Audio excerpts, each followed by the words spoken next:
आज राज ठाकरे ने जहर उगलते हुए कहा कि तबलीगी जमात के अफराद को इलाज नहीं बल्कि गोली मार देना चाहिए। गोदी मीडिया से सवाल है, जब 2255 ये कहां से आए? तो अब ये बताइए, क्या तबलीगी लोग इनके घर आए थे या ये उनके पास मरकज चले गए थे? मुंह पर मास्क नहीं पहने तो भी कोई बात नहीं, मगर सर पर मास्क बहाने वालों से दूर रहे। इस तरह की हरकत खास करके आप पुलिस अधिकारी ना करें। कोरोना वायरस से लड़ रही है, मगर आज कुछ मेन स्ट्रीम मीडिया के एंकर हिंदू मुसलमानों को लड़ाने का पूरा प्रोग्राम सेट कर रखा है और इनका साथ अब कुछ नेता भी दे रहे हैं। तो मैं आपको बता दूं, आज राज ठाकरे ने जहर उगलते हुए कहा कि तबलीगी जमात के अफराद को इलाज नहीं बल्कि गोली मार देना चाहिए। तो काय तो दिल्लीला प्रकार घडला तो मरकजचा, असल्या लोकांना गोळ्या घालून ठार मारले पाहिजेत। ह्यांना कसली ट्रीटमेंट देताय तुम्ही? ह्यांचा एक वेगळा स्वतंत्र विभाग करावा कुठेतरी आणि ह्यांची ट्रीटमेंट बंद करून टाकावी। मरकज में शामिल होने वाले लोगों का इलाज क्यों किया जा रहा है? इन्हें तो गोली मार देना चाहिए। इस तरह अल्फाज राज ठाकरे ने आज कहा, यानी कि गोदी मीडिया का जहर जो फैलाया जा रहा है वो जहर अब राजनेताओं से होते हुए जनता में भी फैलेगा, जिसके कई मिसालें सामने भी आ रहे हैं। तोरों को भगाकर मारने की खबरें आ रही हैं, तो कई जगह से पुलिस अधिकारियों को भी मारने की खबरें आ रही हैं। दरअसल हम इस तरह जो पब्लिक अपने हाथों में पत्थर इस्तेमाल कर रही है, डॉक्टरों पर जुल्म करने की कोशिश कर रही है, हम इसकी निंदा करते हैं। दरअसल जनता को सोचने की ज़रूरत है, जो पुलिस अधिकारी हो या डॉक्टर्स, ये हमारे रक्षा के लिए, हमारी जानों की सलामती के लिए हमारे लिए आ रहे हैं। हमारे लिए अपनी ड्यूटी, अपने घरों को छोड़कर अपनी ड्यूटी निभा रहे हैं, तो हमें भी इनका सम्मान करना चाहिए। बल्कि हाथों में पत्थर लेकर इन्हें मारने की कोशिश करना या कानून हाथ में लेना, ये सबसे बड़ा गुनाह है। और रहा जो गोदी मीडिया का जो जहर जो फैल चुका है, मरकज़ को जो जिम्मेदार ठहराया जा रहा है, मरकज़ के जो सदर हैं साद साहब को जो एक बड़े टेररिस्ट के तौर पर दिखाया जा रहा है, और ये भी कहा जा रहा है कि कोरोना की पैदाइशी जैसे मरकज़ से शुरू हो गई। तो मेरा उन गोदी मीडिया के एंकरों से सवाल है, आज की रिपोर्ट के मुताबिक 647 मामले गुज़श्ता दिनों सामने आए हैं, जो तबलीगी जमात के दिल्ली मरकज़ से बताए जा रहे हैं। और रही बात आज का, अगर हम डाटा देखेंगे तो हिंदुस्तान का डाटा इस वक्त 2902 पहुंच चुका है। अब बात यह है कि जब 2902 में से अगर हम 447 को अलग करते हैं तो 2255 केस आते हैं। अब मेरा गोदी मीडिया से सवाल है, जब 2255 ये कहां से आए? जबकि मरकज़ के 647 लोग अगर मरकज़ के हैं, कोरोना का शिकार हुए हैं, तो बाकी 2255 कहां से आए? आपको ये भी बताना होगा, आपको इसकी भी इन्वेस्टिगेशन करना होगी कि इनका भी मुखिया कौन है, इनका मास्टरमाइंड कौन है, जो ये 2555 लोगों में जो वायरस फैला रहा है। तो ये मेरा गोदी मीडिया से सवाल है। और मैं आपको बता दूं, आप स्क्रीन में देख सकते हैं, मैं कैमरामैन से कहूँगा कि स्क्रीन में दिखाइए, पद्मश्री अवार्ड याफ्ता निर्मल सिंह खालसा, जो अमृतसर जो गोल्डन टेम्पल के एक्स अध्यक्ष भी रह चुके हैं, वो भी इस खतरनाक वायरस बीमारी का शिकार हो चुके हैं। आप देख सकते हैं स्क्रीन पर। तो मैं आपको बता दूं, ये भी विदेश से आए थे और ये भी इस कोरोना वायरस का शिकार हो चुके हैं और अब इनका भी देहांत हो चुका है, यानी कि ये कोरोना वायरस के वजह से ये भी मर चुके हैं।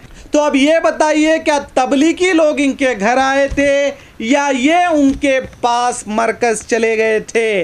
इस तरह फालतू के डिबेट करके लोगों को बांटने की कोशिश जो की जा रही है आज मेन स्ट्रीम मीडिया से, ये बहुत ही खतरनाक है। ये आग लगाने का काम किया जा रहा है, हिंदू मुसलमानों को बांटने का काम किया जा रहा है। मैं स्क्रीन पर आपको एक तस्वीर दिखाना चाहूँगा। मैं कैमरामैन से कहूँगा कि स्क्रीन पर दिखाइए। तो आप देख सकते हैं स्क्रीन पर जो कोरोना वायरस का जो शक्ल बनाई गई है, उस कोरोना वायरस के ऊपरी हिस्से में टोपी उसके सर पे डाली गई है और उस पर लिखा गया है, ये कन्नड़ जबान में है, मुखಕ್ಕೆ ಮಾಸ್ಕ್ ಹಾಕಲಿಲ್ಲ ಅಂದ್ರೂ ಪರವಾಗಿಲ್ಲ, ಆದರೆ ತಲೆಗೆ ಮಾಸ್ಕ್ ಹಾಕಿದವರಿಂದ दूरविरी। इसका मतलब होता है मुंह पर मास्क नहीं पहने तो भी कोई बात नहीं, मगर सर पर मास्क बहाने वालों से दूर रहे। तो आप सोच सकते हैं सोशल मीडिया पर किस तरह जहर फैलाने की कोशिश की जा रही है। और मैं आपको बता दूं, ये तस्वीर जो आपको हमने अभी दिखाया स्क्रीन पर, ये तस्वीर बहाने वाला व्यक्ति कोई आम व्यक्ति नहीं, बल्कि हमारे सुरक्षा करने वाले कर्मचारी यानी कि पुलिस डिपार्टमेंट के एक अधिकारी हैं। मैं इस वक्त उनका नाम लेना नहीं चाहूँगा, लेकिन जो भी हो, आज जो सेक्युलरिज्म जो बचा हुआ है, आज वो पुलिस डिपार्टमेंट में बचा हुआ है। ये ऐसे लोग हैं जो किसी जात को ना देखते हुए किसी भी त्योहार पर वो हमारी रक्षा के लिए सामने आते हैं। आज इंसानों की जानों का मसला है, उसके बावजूद भी वो अपने परिवार को छोड़कर हमारे लिए रास्तों पर खड़े हैं ताकि हम इंसानों की जानें बच जाएं। मगर उनमें से भी कुछ ऐसे लोग भी हैं जो इस तरह इस गोदी मीडिया के भड़काव में आकर, चंद नेताओं के भड़काव में आकर इस तरह की हरकतें करते हैं। मैं ऐसे पुलिस अधिकारी जो भी हैं, मैं उनसे भी दरख्वास्त करूंगा, भाइयों, जितना भी आप आग लगाओगे ये आग भड़कती जाएगी। इस आग को अगर बुझाने का काम है तो वो आप लोग हो। पुलिस की अहम ज़रूरत है इस देश को। पुलिस ही हर चीज़ में इंसानों की जान को बचाने के लिए आगे आती है, हर मसाइल में आगे रहती है। तो मैं आपसे कहूँगा कि आप इस तरह की हरकत ना करें जिस तरह की हरकतें अन्य समाज के अन्य संगठनों के लोग करते हैं, जो बांटने की सियासत करते हैं। मगर आपका जो अहदा है, आपकी जो पोजीशन है, वो सेक्युलरिज्म की पोजीशन है। आप पुलिस का नाम बदनाम ना करें। आपसे मेरी अजीजाना गुजारिश है, इस तरह की हरकत खास करके आप पुलिस अधिकारी ना करें। अब सबसे बड़ी खबर आप स्क्रीन पर देख सकते हैं, आप इस खबर से चौंक जाएंगे। कोरोना वायरस हिंदुस्तान में जो लॉकडाउन किया गया है वो अब सितंबर तक बढ़ाया जा सकता है। ये report consulting form Boston consulting group यानी BCG की रिसर्च के मुताबिक हिंदुस्तान में लॉकडाउन को सितंबर तक बढ़ाया जा सकता है, ये इनका कहना है। BCG की रिपोर्ट के हवाले से बताया गया है कि हिंदुस्तान जून के चौथे हफ्ते और सितंबर के दूसरे हफ्ते के दौरान मुल्क से लॉकडाउन को हटाना शुरू करेगा। इस रिपोर्ट में अंदेशा जाहिर किया गया है कि हिंदुस्तान में जून के तीसरे हफ्ते तक कोविड-19 में इन्फेक्शन मामले बढ़ सकते हैं। ये रिपोर्ट BCG के तरफ से आई है, मगर घबराने की बात नहीं, क्योंकि जब तक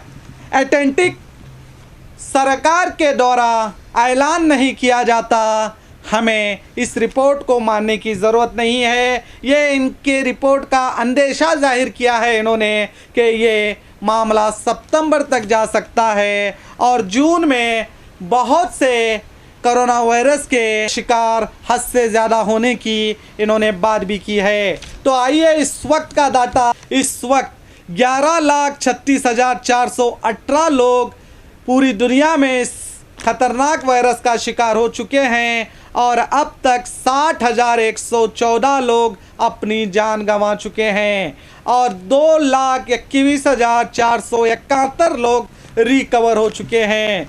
ये तादाद बढ़ती ही जा रही है। अब बात इंडिया की करते हैं तो इंडिया में इस वक्त 2,902, आप देख सकते हैं स्क्रीन में, 2,902 इस बीमारी के शिकार हो चुके हैं, यानी 2,900 अब तक कोरोना के पीड़ित हो चुके हैं और इनमें 184 लोग रिकवर हो चुके हैं और आप देख सकते हैं 68 लोगों की जान जा चुकी है। अगर बात कर्नाटक की करेंगे तो आप स्क्रीन में देख सकते हैं इस वक्त कर्नाटक के बेंगलुरु शहर में कोरोना के 51 मामले सामने आए हैं और इसी तरह मैसूर में 21 मामले और चिकबल्लापुर में 7 और दक्षिण कन्नड़ा में 9 और उत्तर कन्नड़ा में 8, कलबुर्गी में 5, दावणगिरी में 3, उडुपी में 3,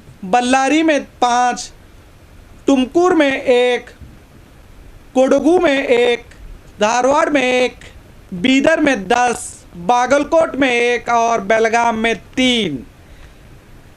और रही रिकवरी की बात तो इनमें 11 रिकवर हो चुके हैं और पूरे कर्नाटक में खतरनाक वायरस के जाल में 129 लोग अब तक आए हैं और 4 लोगों की जान जा चुकी है। मैं आपसे फिर से यही कहूँगा, अगर आप इस बीमारी से बचना चाहते हैं तो इसका सबसे बेहतर तरीका ये है कि आप सरकार की बात माने, प्रशासन की बात माने, पुलिस की बात माने और अपने घरों में रहें।